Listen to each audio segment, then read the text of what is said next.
So I'm glad she put this music on. She's like relaxed me now. Why, is he cooking relaxing as it is? Yeah. It's the combination of the two.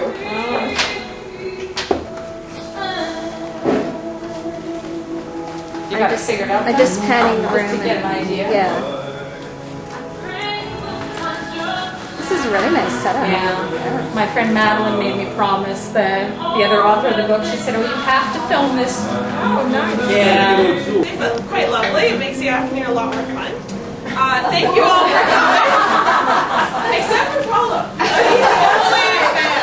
So lucky Paulo, right? Yeah. Numbers.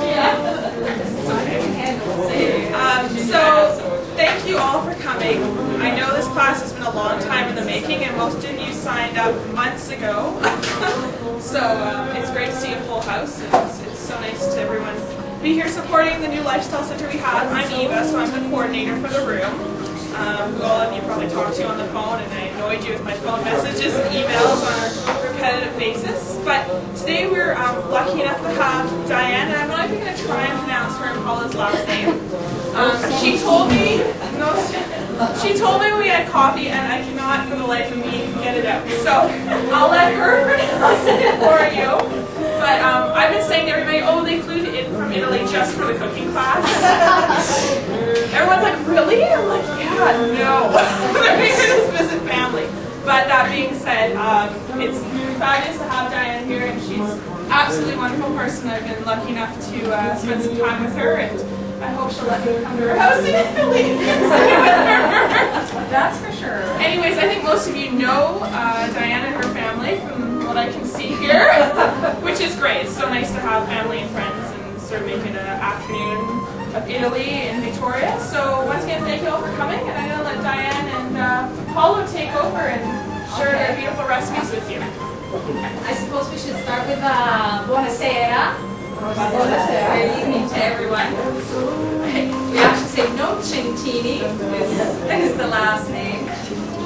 And what can I say? I'd like to thank Pat Warhol to start with, because I know that she's the person that brought attention for the book to Thrifties and set it up with Eva. So thank you very much. I'd also like to thank Barb, who helped me with a few questions along the way while we were doing the book, as far as publishing companies and a few little helpful hints along the way, which helped. And I'm really quite excited. This is actually my first cooking demonstration. I'm just like all of you. I'm not a chef. I cook at home. I love cooking. And having lived in Italy, I've learned a lot along the way from my mother-in-law and various friends and family. So as you'll see, the book is simple home cooking, quick, easy solutions for weeknight suppers, fresh herbs, olive oil, distinct flavors, and we've tried to give it a real home appeal. It's more of a diary. It started off with my friend with a cup of tea. Instead of a book club, we ended up with a recipe club, and every time we got together, we'd do another recipe, and it developed into the book. So I hope y'all will enjoy it. And that works out Paulo. He's a bit shy. But he's going to be a big help. So hopefully, we'll be able to put on a nice meal for you here, and let you see what Italian cooking is all about. So we're going to start with the crostini. We're going to, yeah. There isn't any more toast in the oven, is there? Okay. Just to make sure we're not going to have smoke coming out right at the beginning of the lesson. We'll start with the mini pizzas. So what Paulo is doing is he's spreading the butter and the anchovy paste onto the bread. It's really, which is a lovely Italian cheese with a little more flavor. Okay? See? He says, did you tell them what we're putting on? See? You should tell them that I think they figured that out. I'm going to actually up over there because I feel like I've got my back to everyone over here, eh? That's okay. Can you spell that cheese? The caciocavallo, it's C-A-C-C-I-O, I believe, cacio. And cavallo is actually horse in Italian. It's C-A-V-A-L-L-O. You guys are going to give me an Italian scientist too, aren't you? Lo sai perché si chiama caciocavallo? And Paulo's telling us why we call it caciocavallo.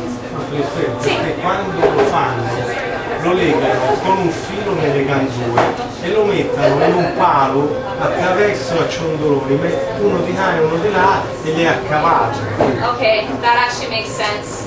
When they hang the cheese, it's tied in the middle, and a form is hung off each side of a pole where they leave it to age. So it's like being on horseback, right? The caciocavallo, it's like you're on the back of the horse and the cheese is hanging off each side. So that's where the name derives from. Sorry. So I hope you've all brought your appetites. No problem. Crostini is kind of party food really in Italy. Anytime there's any kind of celebration as far as weddings or Christmas or Easter, there's usually quite a variety, especially in Tuscany, of the different crostini. And that's why there's such a, the chapter actually includes quite a few different varieties. And they're great even in the summertime for barbecues. Okay. I think they're on page 18, but I'm not sure. I gave everybody a paper copy of the recipes too, so you have both. You've got the recipes on the photocopies there, now. Yeah. Just check.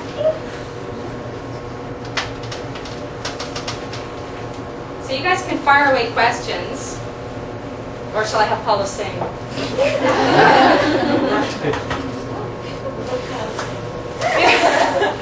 My Paulo, you're going to sing for everyone. He says, what do you want me to sing?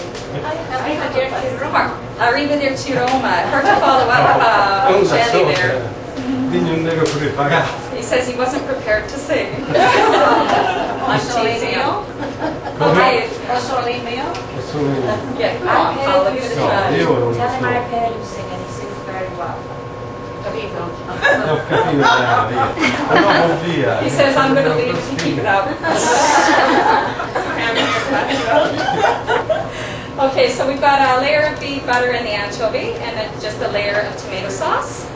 And then on top, basically, whichever kind of cheese appeals to you. I think this caciocavallo would be very nice. Mozzarella is fine.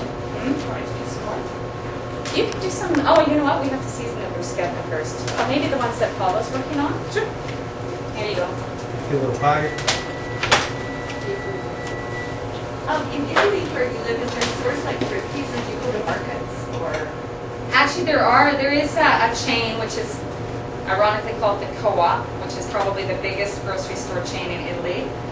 And that's where we basically go for our big shops. But if you're doing something for a special occasion, it's nicer to go to the local markets, like we do here, basically, and get the local produce. And eat when everything is in season. Especially with the fruits and vegetables as you go along, you know. It's nice to eat things when they come into season. They're not really into the greenhouse thing, you know.